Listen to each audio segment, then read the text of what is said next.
I was recruited for the Stargate program, the psychic espionage program. People who are talented are very good at what they're doing for real. And it was pragmatically useful because being used for military missions. So you're biasing the increase or the decrease of radioactive decay, which should be impossible. When the Higgs boson was found by CERN, it was a 5 sigma effect. We have many 5 sigma results within parapsychology. None of them have won the Nobel Prize. At the media show, they announced that, yeah, we looked at parapsychology and there was nothing there. At the same time, they were funding Stargate. We asked people at elite universities around the world, of this list of 25 things that people report as experiences, all of which were psychic, which of these have you experienced? 94% say, yeah, they've had at least one, and on average, 8. Imagine a civilization where you don't need a justice system because everybody knows exactly what it is that you did. Most of the way science works is comparing a thing versus a control, which has the assumption underneath it that things are actually separate. That's an illusion. You're pulling a little thread out of that fabric. And if that doesn't connect with the actual future that's going to occur, you're pulling it from somewhere else. And if you keep pulling on it, it will eventually unravel the whole fabric of reality and the whole thing will fall apart. So will you win the $300 million lottery? If the odds against chance are 300 million, you might be able to reduce it through one of these magical practices to 30 million to 1. Like bring it down by a factor of 10, which is amazing, but it's still 30 million to 1.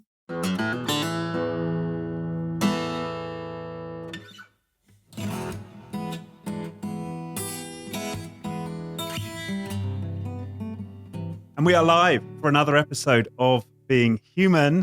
I'm delighted to say I'm here with Dean Radin. He is the author of this book, amongst many others, The Science of Magic, which I've had the pleasure of reading. But yes, I mean, it turns out that you are a towering figure in this topic of psi phenomena, which we'll get into, and we could explain for people who've not heard that before. But I got interested in the literature around this when I read the Telepathy tapes. And for those who haven't heard of that, go check it out on Spotify, an extraordinary set of stories about telepathic abilities of autistic kids. And I've subsequently, read the work of Raymond Moody and Roger Nelson and Peter Merry, and all of these people reference you in your work. So it feels like I've got, a towering figure in this in this area of research with me right now. So it is with delight that I introduce you to my audience, Dean. Thank you. So after that, let's start. Like I love to start with all my guests at the beginning, a little bit of you and your childhood and some of your early experiences that got you interested in ultimately in this topic of consciousness and its limits. Well, for me, I don't remember a time when I wasn't interested in the capacities of the mind. And it may have been sparked by science fiction and by fairy tales and the equivalent at my early age as like Harry Potter, although that wasn't available yet. Stories of mythology, stories about the amazing mystic masters of the East, those kinds of stories. So I had read a lot of that material. I also early on was on a career track to be a concert violinist. So and you're playing an instrument a lot, hours every day. After a while, your body does it, right? You don't need your mind in the mix anymore. In fact, it gets in the way if you want to play, especially if you're learning to do things like doing sight reading. So you're playing a piece you never saw before, but somehow it just goes. And so it leaves a lot of time for your mind to be doing something else. And one of the things that I discovered was that for years I had been doing the equivalent of meditation without knowing that that's what it was called. And so some combination of all of the above led to this fascination with the idea of what is the mind? What can it do? Why am I aware of anything? So even as a pretty young child, I remember thinking that this is quite strange that we're aware of anything. Well, where does that come from? So, yeah, it was sparked early on and not sparked by psychic phenomena. Not in myself, not in anybody that I knew. No one in my family had even mentioned the term until I was a teenager and started reading that there was actually a discipline, scientific discipline, that studied these things. So mostly curiosity and maybe reading one too many science fiction stories. Right. And when did the pivot come from violinist to getting more seriously interested in this topic? Probably in college, when I realized that to be a professional musician meant that you also had to be a professional athlete because you're making your living with your body. And I've never had that much stamina, and I'm not a physical person, like a mental person. So when I discovered that I was as good in science and mathematics as in music, and I realized I can make a profession out of that, then I thought, okay, I can play instruments for fun, but I simply couldn't physically do it. And, Right. quite strange in hindsight that my teachers never mentioned to me that to be able to be a professional musician means you need to be strong. I mean, like physically strong and have a lot of stamina because you could be playing 4 hours a day every single day. And you have to remain in shape. I couldn't do it. Yeah. I've never thought of it in those terms, being a professional musician, but of course you're absolutely right. It must be extraordinarily demanding on the body to be a professional musician.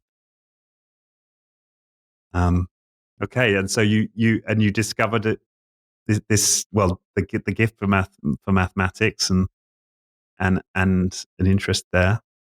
Well, I knew early on that I was also attracted to science and mathematics. And I'd gone to summer camp, which is a music camp, and discovered that almost every other kid, because they were all teenagers at the time, they were all interested in science and math too. So this is like something is going together with this, especially music theory and mathematics are very closely aligned with each other. So I discovered that my interests were not unique. It's just that I think most probably of my contemporaries at the time also went on to become scientists or mathematicians, not professional musicians. Right. Right. And where did you first start to focus your attention in terms of your studies? You mean doing experimental work? Yeah. Or I'm just, yeah. Or you decided you wanted to get into maths and science. Did you start by studying a PhD, or how did that progress? I see. So in college, I first got a degree in electrical engineering, Okay. partially because I had asked my parents and their friends, like, what's a good degree to get? Because I didn't know. Kids don't know anything. So they said, well, electrical engineering is a good place to start because you learn both the science and the math, but also practical skills. So maybe you can get a job in that. Okay. So then I went on to get a master's degree in electrical engineering because I still didn't know what I wanted to do. And I got interested at that point in artificial intelligence. And there were two ways of pursuing that as a career in the academic world. One was in the hardware direction, like we see now that things like GPUs and computers are a very important aspect of being able to do the computation. But the second part was on the software side, cognitive modeling and that sort of thing. So I went on to get a doctorate in psychology, primarily doing things like cognitive simulation, which involved programming essentially, but in psychology. So it it wasn't exactly about psychology as much as cognitive modeling, and Right. that's all that was available at the time. So anyway, so I got my doctorate in that. Then I went to work at Bell Laboratories, which at the time was one of the largest industrial labs in the world, where the transistor and laser and satellites and so on were developed. And that was useful again as a first job, first real job. And I never quite thought that I would stay there forever because while it was sort of interesting, I didn't really want to make telephones. for my entire career. And it was more than that, of course, but I could see starting out as a 20-something-year-old person saying I could be here easily for 30 or 40 years. Right. And it was an amazing place to work, but I knew that wasn't my path somehow. So I had the opportunity at Bell Labs to spend time doing things that I was more interested in, and I was always interested in this psychic stuff. So I started doing experiments on myself and my colleagues at Bell Labs, and discovered that what I had been reading about, especially things having to do with mind-matter interaction, I could get results that were similar to what I read. And that sparked my interest to the point where I started going to conferences and giving talks. And then I was recruited for the Stargate program, the psychic espionage program at the time classified in the United States. And that's what convinced me that, first of all, these phenomena are quite real. People who are talented are very good at what they're doing for real. And it was pragmatically useful because being used for military missions. So there is no career track and there are no jobs in this line of work. So I somehow managed to craft a career where that's what I've been doing now for over 40 years. Wow, which is a huge achievement, which is sort of a magical achievement in itself, you Yeah. could argue. But so I'm interested in the first. Well, first of all, it's extraordinary that you find yourself in Bell Labs and you're able to create these experiments. So tell me about that. What were the first experiments you tried there? Well, one of the things that my division was interested in is why machines fail. And so that at the time, and this is still true now, that when you place a call that goes from point A to point B, it's not a straight line. There's no wire that goes from A to B. There's a huge thing like the internet. It's a gigantic network. And so in real time, decisions are being made by lots and lots of computers on how do I get this call to go there? And so you can pick up a phone, call anybody in the world now, and it will go through something like the internet, but decisions are made along the way on how do I make all of these connections? So it's a dynamic network. And so if a couple of the computers go down, just like in the internet, it just reassigns how you're going to get from A to B. Like it doesn't matter. It's very robust in that way. Sometimes it completely fails and you cannot get from A to B. And this was the worst problem years ago than it is now. It's much more robust. But at the time, if you had multiple computers and they all decided to fail at the same time, you couldn't place the call. Well, you're losing a lot of revenue besides the fact that you're annoying people. Like how come I don't get a ringtone or something? What's happening? So a lot of effort went into figuring out, well, why are they failing? And so most of the time, 95% of the time, you could figure it out. Something happened. There was a geomagnetic storm or something like that, some mundane explanation. But there was always about 5% of the time where nobody had any idea why it was failing. So I had read in parapsychology that sometimes some people act essentially as jinxes. And so when they are around and they're in an anxious state, the machine just fails. Electrical things go haywire. So I took the opportunity of being able to do business travel, and I visited some of the laboratories in the United States that were doing experiments looking at the interaction between mental intention and the behavior of things like random number generators, electronic circuits. Yeah. And they were reporting that there was a relationship there, a mind-matter interaction relationship. So I visited one lab and was fortunate enough to meet some of the pioneers in that line of research, one named Helmut Schmidt, and he loaned me one of the random number generators. So this was one that was based on radioactive decay.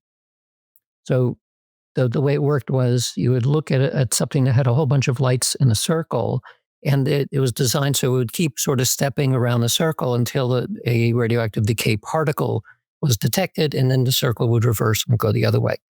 So your task, if you were in this experiment, was to just keep it going clockwise as long as you possibly can. Eventually, there would be a particle and it would start going backwards, but then reverse it quickly.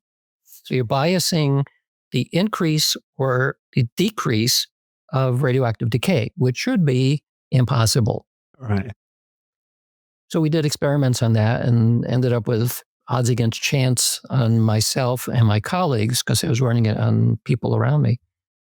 I forget exactly, but 10,000 to 1 or 20,000 to 1, something like that, is strong enough to convince me and a few people in my management that there was something going on here. Because anytime you work in a technical environment, it is always known that some people are jinxes and they will break equipment just by being around. And a lot of people who work in an office environment know that if you really, really need to make a photocopy and you're highly anxious about it and you go to the machine, that's when it won't work. Right. So part of Murphy's Law, things will break at the worst possible time. So I got permission then to start not only going to these conferences, but using the Bell Labs imprimatur. So I am myself from Bell Labs doing these kinds of psychic things. That's You must have had a pretty cool boss. Well, Bell Labs, like a lot of high technology laboratories, are pretty open to all kinds of things. And they explicitly, I don't know if this is still the case, but they explicitly allowed people to follow their own interests to a small degree, because mostly, like 80, 90% of the time you're working on some kind of project, but there was always a little bit left over where you're waiting for something to happen. And then you could do whatever you want because they knew that everyone there is pretty creative and interested in stuff. So that's how I used my free time. Right. And I was fortunate that I did have management that said, oh, that's sort of interesting. Keep looking at that. So anyway, when I was recruited by the people on the Stargate program, although it wasn't called that at the time, had a different code name, that was an offer I couldn't refuse. Right. Yeah. And I can't wait to get into that story. And before we go there, one thing I really appreciated about your book was you talked about statistics for the lay reader. Your latest book, Science and Magic, because I haven't studied statistics. I got an engineering degree, but I didn't study statistics, and I'm sure most people haven't. So tell us about, if you've got an experiment and the odds of the thing you've observed is say 10,000 to 1 or 20,000 to 1. What does that mean in scientific terms? Well, the reason why I cast a lot of the results in terms of odds against chance is because we're used to casinos, to table games. So or with lotteries. So the lotteries will say, well, your chances of winning this lottery are 300 million to 1. So that immediately tells you in an easy to understand way that you could win, but probably not so often because the odds of actually winning are 300 million to 1. So that in rough terms means you could play that game 300 million times and win once by chance. So if you do an experiment and you get odds against chance of a gazillion to 1, you know that you could, in principle, do the experiment again and again and again and again a gazillion times, however many that is, and you will succeed once with the results that you got, or better than the results you got. So that's why I use it in those terms. Normally, we're talking in a scientific sense. You'd mention things like probabilities. Probability is 10 to the minus ninth or something like that. Yeah. Or in even more popular terms now, in terms of Bayes factor, which is a more sophisticated form of statistics, which tells you the likelihood that this hypothesis versus that hypothesis is true. So, I mean, it's just another way of doing the statistics, but it's a slightly different idea than the idea of odds against chance. Right. And in terms of what the scientific consensus believes to be a significant result, when can we start to say, yes, this looks like we've found a pattern here? That depends on the discipline. Right. So in the so-called soft sciences, psychology, sociology, even medicine, a odds against chance of 20 to 1 is considered to be interesting. Right. And maybe 1,000 to 1 is considered to be a discovery. Whereas in physics, you need a 5 sigma effect. If you think of it in terms of the bell curve, how far away from the center of the bell curve. So now we're talking a couple of 100,000 to 1,000,000 to 1 in order to be considered something that's worthwhile paying attention to. And so Right. like as an example, when the Higgs boson was found by CERN, it was a 5 sigma effect. And so that was considered a discovery that was worthy of the Nobel Prize. Right. And so we have many 5 sigma results within parapsychology. None of them have won the Nobel Prize, at least not Right. yet. Exactly. And no disrespect to you, Dean, but considering your work and your career, you don't have the renown of someone perhaps who may have achieved similar results in more Yeah. of a mainstream science. Yeah. Well, it's understandable, because the ongoing and true complaint of skeptics is, well, how do you explain this stuff? And as you have read in my book, I go through that in some detail, because the complaint is based on a set of assumptions. Like science has shown that the world works in a certain way. That's the worldview that we live in. And it does work pretty well. I mean, that worldview works pretty well. It allows us to develop technologies that we're using right now. Yeah. But does it work for everything? And the answer is no. It does not cover everything, which means that throughout the whole history of science, that our worldview keeps expanding. Every time we get a stethoscope, a telescope, a microscope, it revealed entirely new realms of reality. And that meant that we had to expand our understanding of how things work. Yeah. Well, that's always happening in science. So we have then a kind of a paradox, in the sense that we can empirically show that these psychic effects are real, even though we haven't expanded science to the point where we can say, well, that's exactly the reason why it works.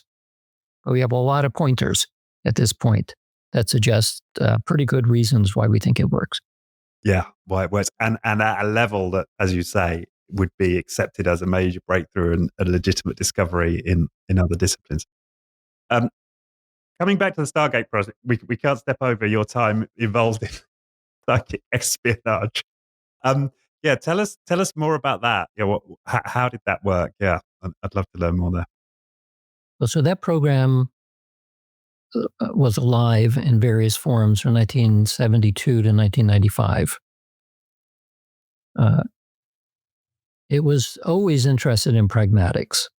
I mean, if a psychic or a clairvoyant could actually see something happening at a distance in space or time, that would obviously be quite valuable. And so there was 2 sides to this program. One was research, which is what I was on. And the other side was usually in the Army or something like that was involved in pragmatics. Like, somebody's missing, where is that person? Those kinds Right. of things. So on the research side, part of our job and part of what I was doing was called threat assessment. So we hear some rumor about what's going on at the time at the Soviet Union or in China or something. Do we need to worry about it? Because there's always stories about what's going on. So we did our best to evaluate whether or not these things were threats. And we do that both through looking at the literature. Sometimes the literature was obtained by means that I don't understand, but it wasn't public, but we got literature anyway and then it's translated, and we look at it and say, well, given what we know, is that credible? And sometimes it would go to the point where we'd say, well, let's see if we can replicate what they did. They said they did this. Well, can we show it? Usually not. Usually we couldn't replicate, so it wasn't considered a threat. Sometimes, yeah, we could replicate it, in which case, yeah, it is a threat. So part of it also then was trying to understand how is it that some people who are very talented, why were they talented? Like, why could some people who we would never guess were psychic were nevertheless able to do these kinds of things? Like they knew what was going to happen 9 months from now, and they knew where, and they knew all kinds of things that shouldn't be possible for a person to be able to know, according to the existing worldview. Yeah. So why are those people different? And when it comes to other kinds of talents, musical talent, sports talent, and so on, that's the kind of realm that we're dealing with. So some portion of it is genetic. Some portion has to do with some other natural factors in the person, oftentimes runs in families. which means that it's a combination of nature and nurture, both. We found that people who are in the creative arts, like artists, visual artists in particular, were almost always better at these kinds of things than others. People who tended to be successful in their profession, whatever it happened to be, they also generally did better on control tests than other people. So they were using their intuition, whether they were thinking of it as psychic or not. They were quite good at that. I mean, so we learned a little bit, but we never actually figured it out. We still don't know what is that specific talent. Is there a set of genes that are involved? Is it your upbringing? Is it your belief? And the true answer probably is all of the above. Right. Lots and lots of factors are involved. Yeah. And from your time involved with that program, are there some sort of standout examples of where you were able to use people's psychic abilities to discover a base or figure out something that was in the enemy's plans or anything of that nature? All of the above. Right. And so it's been written about quite a bit. Most of the pragmatic military and intelligence uses have been described in books written by people who are actually doing that. Mm. On the research side, which is where I was, we knew what was going on. We didn't know what the details were because that was like super secret. You're not supposed to know, and nor did I want to ever know what exactly is the mission. Yeah. I mean, it's held very tightly for obvious reasons. Occasionally, we would hear after the fact that we needed to have an interdiction of drugs that were coming in the country by a boat somewhere, sometime. We don't know where, but it's coming. I don't know how they knew it was coming. Maybe because they had already seen previous examples of where these drugs were coming from. So they would occasionally get one of the psychics who was good at location, which turned out to be difficult, to say, well, where is this thing coming into the country? And so they would work for a while, come back with a map and put a spot in the map. And sure enough, that's where they were in the future. Like, it will be here. And then so they're able to use resources to go to that place and look at that place. There they are. There's the bad people. So, yeah, I mean, we saw that. And of course, from a science perspective, the idea was to figure out, well, how is that even possible? And even if we don't know how it's possible, how do we make it a lot better? How can we get more people who can do that? How can we make the accuracy of this more reliable? Those kinds of questions. So that's what we were doing. Right. And what's interesting to me is that I would presume most people haven't heard of the Stargate project and would not necessarily believe that, the US military and presumably others, have psychics on staff and are actively using these skills in people to their advantage. Well, that program was very highly classified, so only a limited number of people knew that it existed. Yeah. I mean, it would fit within the category of a black project, so-called. Yeah. Where you had to be read in on the project, meaning literally there's a book and you have to sign the book and you can see all the other people who have signed that book. And so there were probably a total of 100 or maybe 200 people in the United States that knew that it existed.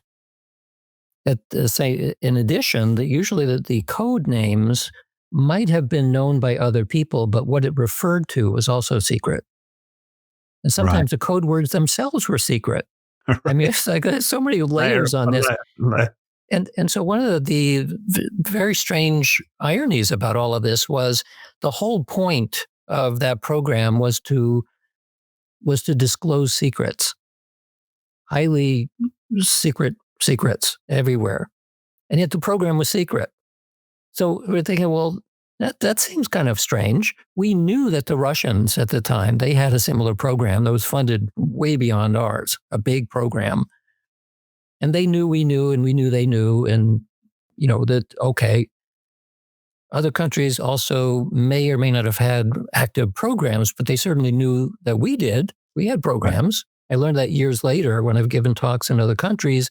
And occasionally would talk to the Minister of Defense, and I'd be talking about what we did, and they'd come up afterwards and say, yeah, we knew that.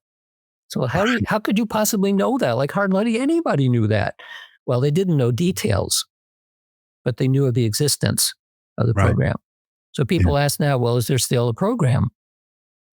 I don't know. I'm not in that realm anymore, but I would be very, very disappointed if there wasn't something going on somewhere because it works. Yeah. Yeah. Fascinating. And what I find interesting, particularly about that, is this the juxtaposition. Right, on the one hand, you've got serious institutions of state investing money in this, and yet there's perhaps the majority of the public still consider the vast majority of this stuff woo woo, right, and out there. And well, some of that was intentional. Like during the Stargate program, if you look in the historical record, you can see that. I'll give one clear example. So in 1985, the U.S. Army was interested in being all you can be. That was the motto. Be all you can be. Join the Army. Go kill people and then be what you can be. Something like that. So it was trying to appeal to a larger audience, obviously. So they were interested in things like acupuncture and meditation. And one of the things was parapsychology, just like we're interested in that. So they commissioned a report from the National Academy of Sciences, which has its research arm called the National Research Council. And so they made this big book and this big report looking at all these different areas where you can enhance human performance. And then they had a big thing with the media where they were announcing the results. And so at the media show, they announced that, yeah, we looked at parapsychology and there was nothing there. So it's like there's no reason to look at any of it. At the same time, they were funding Stargate. And so when you look at that, of the difference between what is not said versus what is said loudly and publicly and repeated a lot, there's nothing going on here. Meanwhile, here's money, keep doing it. And so that's disinformation, right? The same thing now we know is also true with UFOs. Right. And the reason for that is pretty obvious, that if you have a secret program that's doing something interesting, you want to deflect attention from it, deflect the public's attention, deflect adversaries' attention, even though we were very well aware that the Russians and us were doing the same thing. But nevertheless, that's how the game is played. And that has been going on a long time. So that's part of the reason. The other reason, though, is that from a scientific perspective, there's a lot of pressure to not look at anomalies of all kinds. Like there are interests to not try to develop like an engine that will work purely on water for obvious reasons. There's a lot of money at stake with not making engines that run on water. The same is true in every industry. Medicine, anything you can think of. So that there's pressure on there. The pressure is from industry generally towards science to say, don't do that. And so you see that in the academic world. There's pressure from the religious side of communities too, where at the same time they will strongly believe that the phenomena are real, they consider it blasphemous to study it because it might destroy your faith or it might tweak it in some way that is not acceptable. So you have strong pressures from the business world, from the science world, from the religious world, all saying, don't do that. And so one of the ways I think of this is from a religious perspective, they don't like this kind of research because it might be demonic. From the science side, they don't like it because it might be spiritual. So it ends up with like nobody likes this. But again, with the strange aspect of it, and that it is very commonly reported. We're talking about raw human experience. Yeah. Everybody, they know somebody's got a ghost story or has their own ghost story, for example. Some kind of story. We did a survey. There are lots of surveys asking people around the world, what do they believe? Do you believe in ghosts? Do you believe in witches? Do you believe in blah, blah, blah, all that stuff? So it's generally somewhere between 40 and 50% of any population that they believe in this stuff. But that's the wrong question. the question should be, and we've done research on this, what have you experienced? Forget about what you believe. Just to say, have you ever felt the feeling of being stared at? Mm. And then you look and sure enough, somebody's staring at you. Or have you ever had a premonition about something that turned out to be true? There's a long list of such kinds of experiences.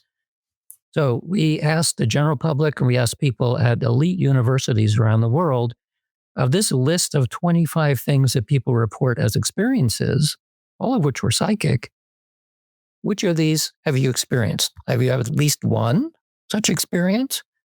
94% of the general public and 94% of academics say, yeah, they've had at least one, and on average, 8 of the 25 different things. And so the reason why we get a very different response here, like way over 90%, as compared to numbers like maybe 40% believe, is because when you admit a belief in something, that is a very different feeling than, oh yeah, that happened to me one time. Right? Yeah. It also is different because you could have the feeling, yes, I have the feeling of being stared at occasionally, but it's probably due to some mundane reason, right? So it doesn't, you're not admitting that you might believe in some kind of spooky thing happening. And so that's why we find that the experiences are actually very common, and we see it again and again. Yeah. Yeah. And that makes complete sense then, why something like the telepathy tapes can knock Joe Rogan off the top spot, in the podcast chart, because this information has such resonance with the broader public. And yet that wasn't sort of front page of, all of the major newspapers saying, what a success this particular series was, and so on. I think you've described why that phenomenon still exists in society and the way we treat this topic. Yep. There's a massive raw interest, but there's still a resistance to legitimize it. There's also pressure for another reason that is not usually thought of as being made. It's not evident, and so the thing is this: so let's say telepathy is real, and that some people are really good at it, which some people are. That is dangerous from a sociological perspective and the way that civilization works. Because imagine a civilization where you don't need a justice system because everybody knows exactly what it is that you did. And you can't have secrets in politics. You can't have secrets in business. You can't have any secrets anywhere. What kind of civilization would that be? It would be very, very different than what we currently have. Mm. Well, that threatens something that we all live in, right? It's the whole structure of global civilization rests upon the idea that you can keep secrets. And not only that, most of the way science works is comparing a thing versus a control, which has the assumption underneath it that things are actually separate. You can keep things separate. What these phenomena are telling us is that that's an illusion. Things are not so separate after all. And can you really have double blind? Can you really blind people if you're all you connected? can't. That was a point in your book, which I loved. I hadn't considered that before. Yeah. No, it is a major problem for thinking about what kind of a world would we live in where there are no secrets, where there's no separation. It's very, very different. And it's also difficult to even think about because we are embodied. And then we're constantly being reminded that we're separate. Yeah. Apparently, you look at reality with a big R, that's an illusion. It's not completely true. Right. And one of the realizations that I've come to in this study of consciousness is this concept that my mind, my brain or my mind is a filter on reality. It's not all that it is. It's like I use it to reduce the flow, but in reality, I'm fully connected. And that flip in the way that I think about my mind has been quite powerful for me. Yeah. So I get contacted by professionals in lots of different domains, and increasingly by Silicon Valley type people in technology. And then they become fascinated by this whole thing about, well, what is consciousness? What is its extent? All of that, those kinds of stories. why did they come to that conclusion? Well, some like yourself had heard about this telepathy tape thing, and that's amazing. More often it's because they've taken psychedelics. Right. And then somewhat less often because they've been meditating for quite a while. And so all of those things explode your mind a little bit. Like at minimum, you start thinking, oh, maybe there's more to reality than I thought about before. The psychedelics sort of blast you into it. Like you can't deny that. Meditation is sort of a soft blast. Some Right. people are very quickly have experiences that tell them that, yeah, the everyday mundane world is the way it is, but there's actually more than that going on. And having nothing to do with any kind of religious background. It's simply like a raw, mystical experience sparked by who knows what tells you that the world is just different somehow. It's bigger, it's more connected, and probably has more meaning to it as well. There's more purpose and meaning than the story that science has been telling us. Yes. Yes. Now, one of the experiences that blew me away in your book was where you were seeing if you could influence the future, and you would have these random number generators set up to predict an outcome, to be forced to predict an outcome in the future. Could you? I'm not explaining this as well as I could do, but could you explain that, the way that we can use these powers to change the future? You're referring to manipulative remote viewing? There you go. Yeah. So remote viewing is clairvoyance, essentially, being able to perceive through space and time, right? So we call precognition perceiving through time, retrocognition seeing backwards in time, and then seeing in real time, typically at a distance. So while they're all kind of mixed together, they're all one thing. We think of a psychokinetic effect as applying your intention to change some aspect of the world. And the magical traditions, that's enchantment. So in the laboratory,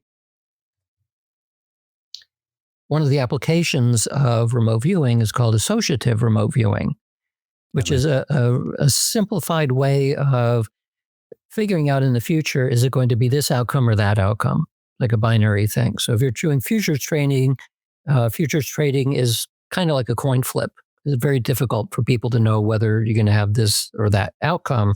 So you use the remote viewing in a way where you associate a target with a certain outcome in the future. And people have made money doing this. So it's a little bit over chance, but in that market, if you're betting, you can make money on knowing a little bit better than chance. So one of our colleagues came up with the idea of manipulative remote viewing, which is not simply waiting around for some future to happen, but forcing a future to happen. So even within the field, this is not very well known. I think I'm probably writing about it. First time I'd come across it, having read 3 or 4 books now. But I'm pretty sure I've never seen this in any other book, and I know the literature pretty well. And so that the idea is pretty simple, that it says that maybe the difference between precognition, which is perceiving the future, and psychokinesis, which is kind of pushing the future, maybe it's exactly the same thing. In one case, it's like information coming back from the future. In the other case, it's information getting pushed into the future. So it depends on your perspective. Like what's the direction of the information flow? And so the manipulative remote viewing is a variation of associative remote viewing, where by viewing the future, you force an outcome to occur so that it matches the future. Because if that doesn't happen, you create a temporal paradox. The paradox would be that you get really good information about the future, but it doesn't happen. Well, to the metaphor, I think I used this metaphor in the book, that it's a little bit like we're beginning to play with the fabric of reality, which involves mind and matter weaved together in some strange way. And so you get a precognition. It's like pulling a thread from the future. You're pulling a little thread out of that fabric. And if that doesn't connect with the actual future that's going to occur, you're pulling it from somewhere else. And if you keep pulling on it, it will eventually unravel the whole fabric of reality and the whole thing will fall apart. So that's a paradox. And Mother Nature doesn't like paradoxes. So don't do that. I mean, that's essentially what it says. Nature may not like paradoxes, or maybe nature doesn't care. We don't really know. But as a metaphor, that's kind of how you would think about it. That if you can get a very clear impression of what's going to happen in the future, you can use that not only to predict what's going to happen, but to force it to happen as well. Yeah. And if you don't mind, I think it bears explaining exactly how that one worked, because and it took me like 3 or 4. I've read it like 5 times because took me a while. But I think if you don't mind, just explaining how the mechanics of that work for the audience. Yeah. Okay. So imagine that you're doing an experiment, a remote viewing experiment with 5 targets, 5 different images. And so you tell the remote viewer, in an hour from now, I'm going to show you a picture. So just make your description of it now. So try and use precognition to see what it is. The way that the picture is selected is based on what our output of a random number generator. So we start the generator going now, and it's continually randomly selecting numbers 1 through 5. And so whatever that number is at the end of an hour, that's the picture I'm going to show to you. So meanwhile, the remote viewer does their thing and they provide some kind of sketch. And then that goes to a set of judges who have to do rank order the sketches according to the 5 pictures. So they're going to just give a sign. This picture is number 1. It's the best match. And this is number 2 and number 3. What we've just done by doing that is saying that if the remote viewer is going to see the image that best matches their impressions, the random number generator has to come up with a 1, because that's what we're going to show them. Yeah. And so that's the way the experiment worked. So sure enough, a picture was drawn, and I show the pictures in the book. Yeah. And at the end of the hour, I think it was 90 minutes, the random generator ended up with a number 1. So it closed the loop. So this was the best match according to what the judges said. It would match the impressions. And the example, as I showed in the book, it was a really, really good remote viewing. Yeah. And it ended up a 1. So that closed the loop. So no, we freaked out when we saw that. I mean, I freaked out when I read it. I know. I can only imagine how much you freaked out seeing it. So as an experiment, it didn't work every single time. And I think we did it twice. It worked twice. And then it didn't work quite so good after that, because I think we were really quite disturbed by it, because we thought we had figured out a way of, through clairvoyance or something, how we can manipulate the world in this way. And it's kind of frightening to think of it. In fact, a number of the times that I've had these kind of big experiences, initially the response is, wow, we've discovered something important. And the very next thing is, holy smoke, what have we discovered? Because we don't really understand it very well yet. It makes your brain hurt, because you suddenly realize that reality is way more flexible than we had previously thought. And it's something about that's disorienting, to think that what you're thinking, what your mind is doing, is manipulating the world in some way. It takes a lot of practice to not get freaked out about that. So, yeah. On the topic of freaking people out, the other one I'd love for you to share, which again grabbed my attention, was this idea of the retrocausality. And I think one of the examples you used was counting people coming into a supermarket. And I think you had another counter set up for cars going through a tunnel. But yeah, talk about how we can somehow change the present from the future. Yeah. So that experiment involved I'll just do the supermarket one. So people enter a supermarket and it interrupts a beam of light, which causes a click noise to be recorded. And so people are entering at different times. It creates a sort of semi-random thing based on people's actual behavior and going into the supermarket. So that's recorded, but nobody pays any attention to it. It's just recorded on tape. A couple of months later, the tape is played back to people and they're hearing clicks. And they know what the clicks are about, but they're told, okay, for this period of time, make the clicks come faster. Now, for this period, we won't pay any attention to it. And that'll make the clicks go slower, so on, to try to manipulate the speed with which they're hearing these clicks. Well, they can do that. But now you think, well, what's happening? Because the decision about whether to speed up or to slow down or to do nothing is determined in the future. And yet their future efforts are changing. I used to put the word changing or influencing in quotes because it's not exactly that. It is as though your instructions in the future are influencing, manipulating something about behavior that was already done in the past that was finished a long time ago, months ago. And so this kind of experiment, though, has been done in many different contexts. So that was people just behavior going into a supermarket. The other one was cars going through a tunnel.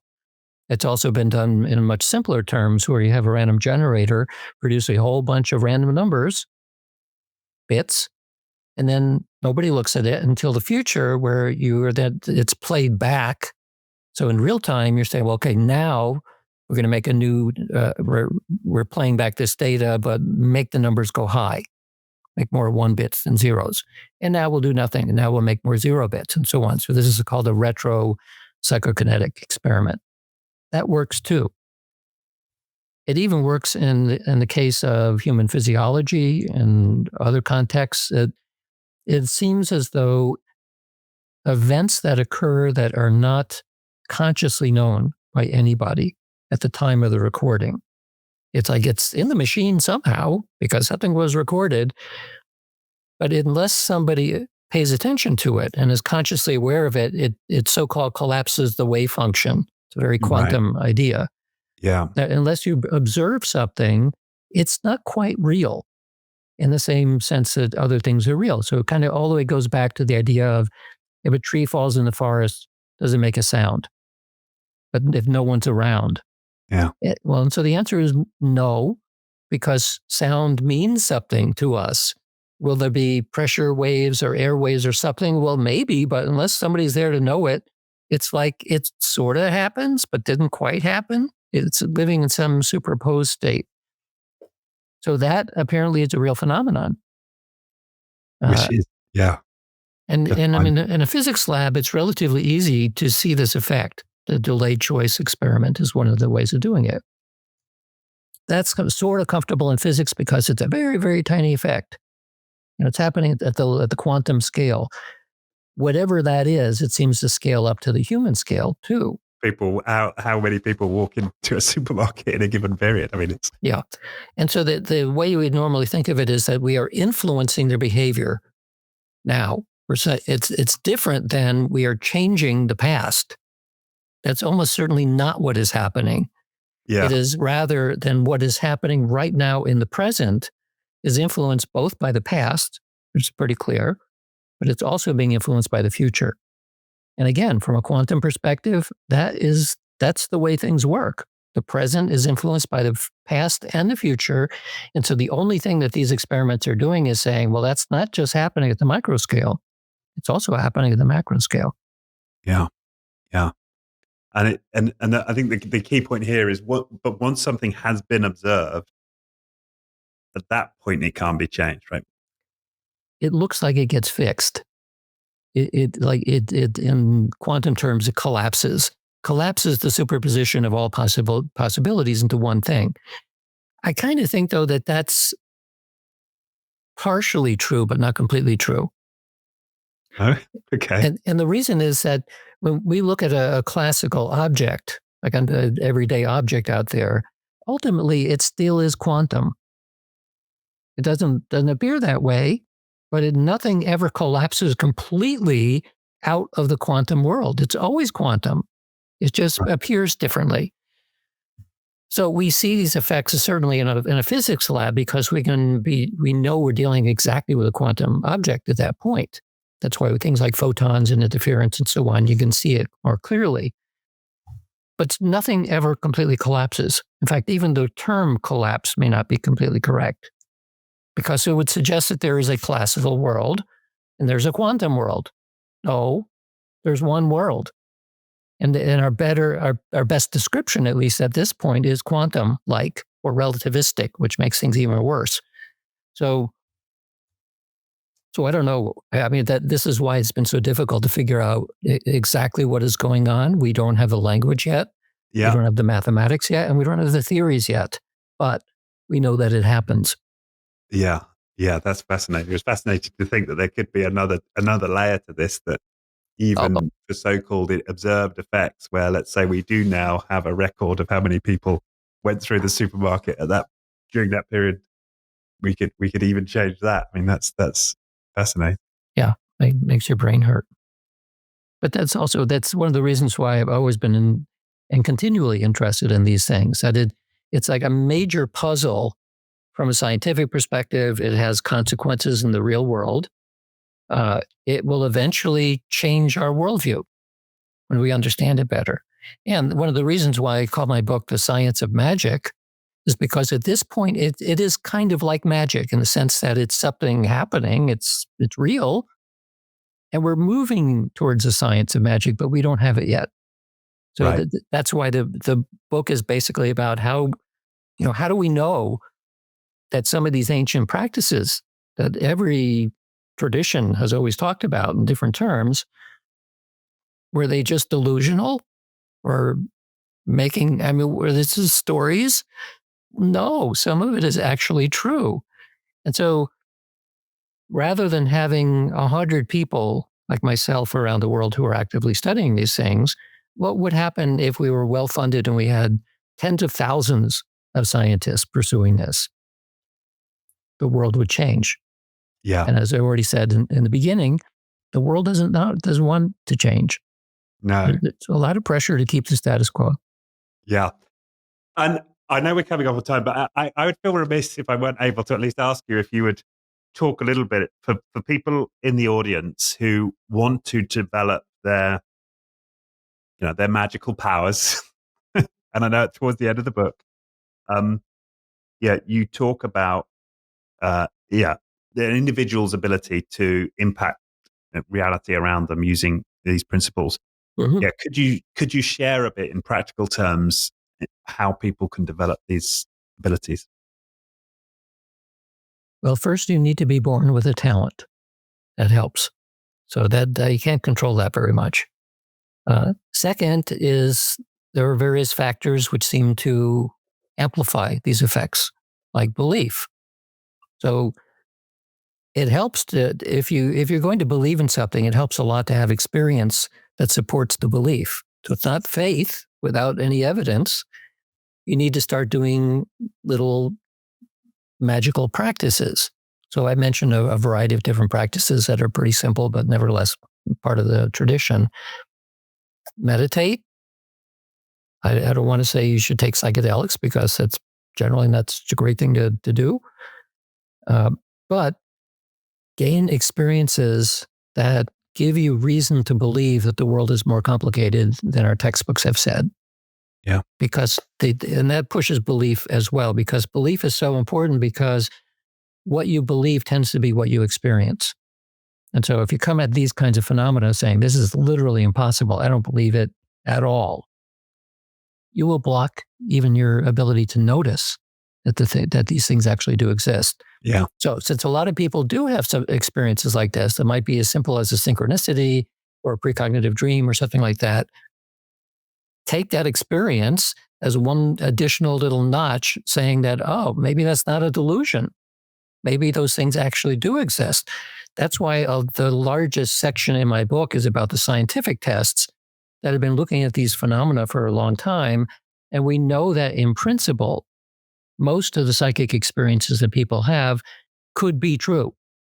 They exist. They might be quite tiny. They exist.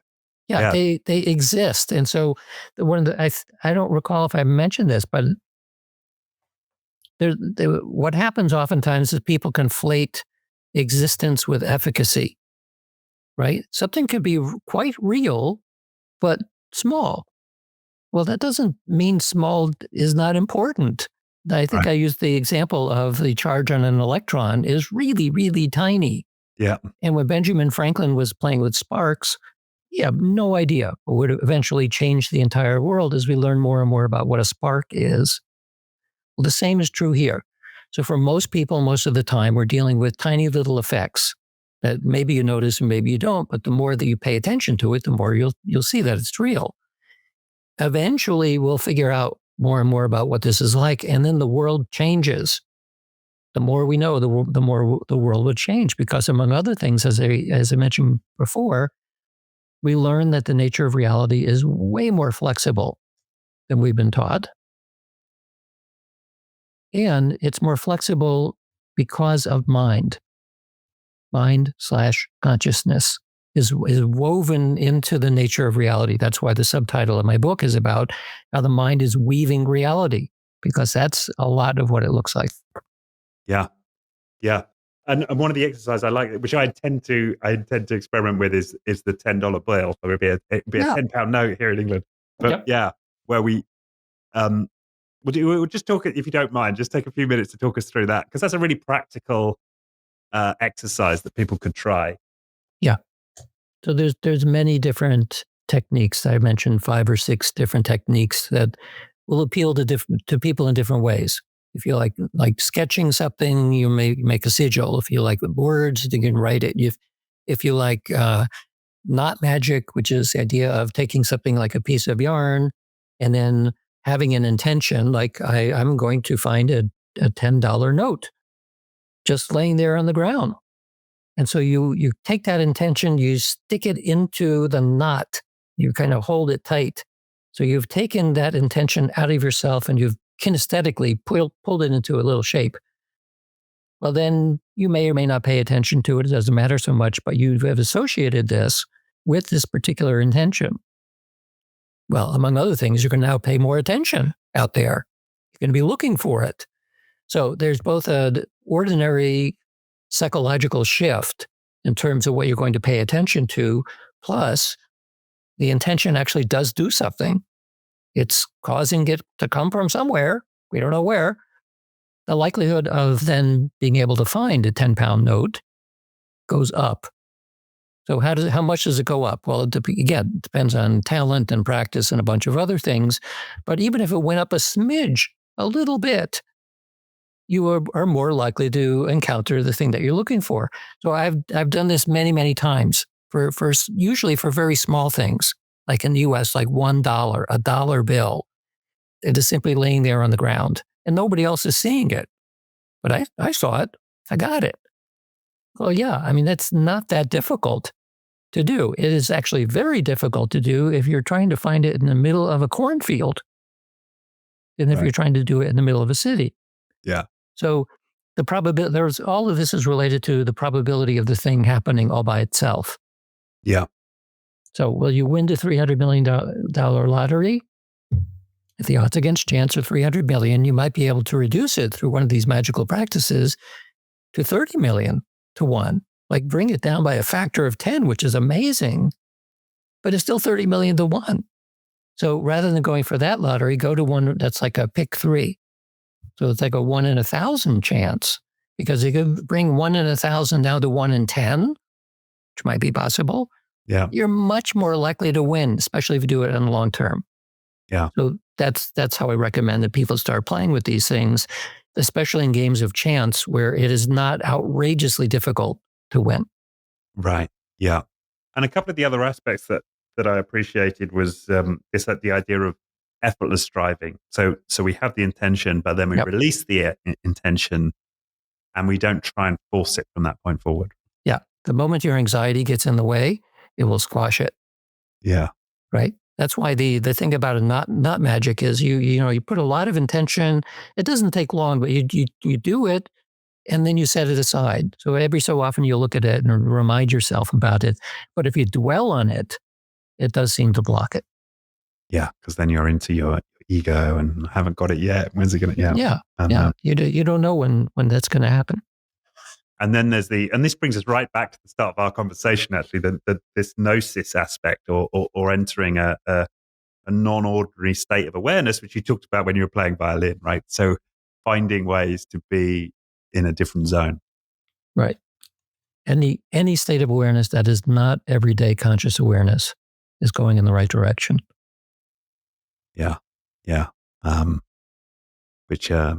what one of the things that struck me as I was reading through this list, I was thinking, of all of the most successful people I'm familiar with, they are engaging in these practices, right? That they're treating life like it's a game. They don't get too attached. They do have a strong clarity on where they want to be, and they have a firm intention, and they're motivated, but they're kind of playing with life, right? It, it, I think a lot of people are magicians without necessarily, recognizing that they are embodying these practices. Yeah, they may or may not know that is part of the magical traditions. All they know is that they're lucky and they're successful because they're moving in directions that will be compatible with what their goals were. Mm. And so there's a lot of psychological reasons why that is true as well.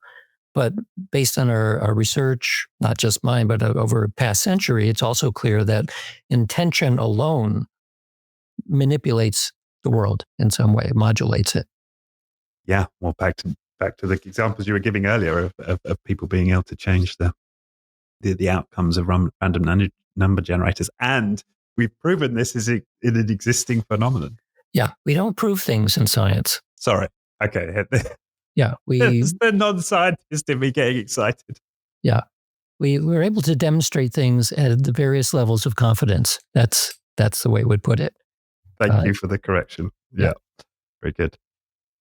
Wonderful. Well, I know. Well, I've actually gone over the time you said you'd give me. Is there anything we've missed, Dean, that you would have liked to touch on that we haven't spoken about? I could talk for hours on these topics, but one of the reasons why I write books is so I don't have to. Okay. So I'm perfectly happy to answer questions that people have after they've read a book, because then they'll have some thing that they didn't quite understand or whatever, and I can clarify it. But otherwise, I get lots of emails from people all the time asking questions where internally I'm thinking they don't know the literature at all. Like I'm not a teacher. I teach through books. That's why I kind of offload it to read this first, and then maybe we'll talk. But otherwise, no, it takes too much time to answer hundreds of emails I get every day. Great. Well, and I thoroughly recommend the book. I mean, and I have to say, there's two reasons to buy this book. One is an introduction to the science of magic, or more than an introduction, really. But also my understanding of the scientific tradition and the scientific method and the weaknesses of traditional science versus what we're now exploring, was hugely expanded. So as well as what I learned about magic. So I recommend it on, for two reasons. Just if you want a primer on statistics, it's worth the book. So I appreciate the clarity. There we go. One of the magician's principles, the clarity of your writing. Yeah, thank you. And I intend to delve into some of the other books. I know that's one of many. So yeah. So I'll put a link to the book. Anywhere else you would send people, Dean, who have got an interest in the topic? Well, so I work at the Institute of Noetic Sciences. Yeah. And that's what we do. So Noetic, NOETIC.org. I'm part of a team, and we're working on these kinds of issues.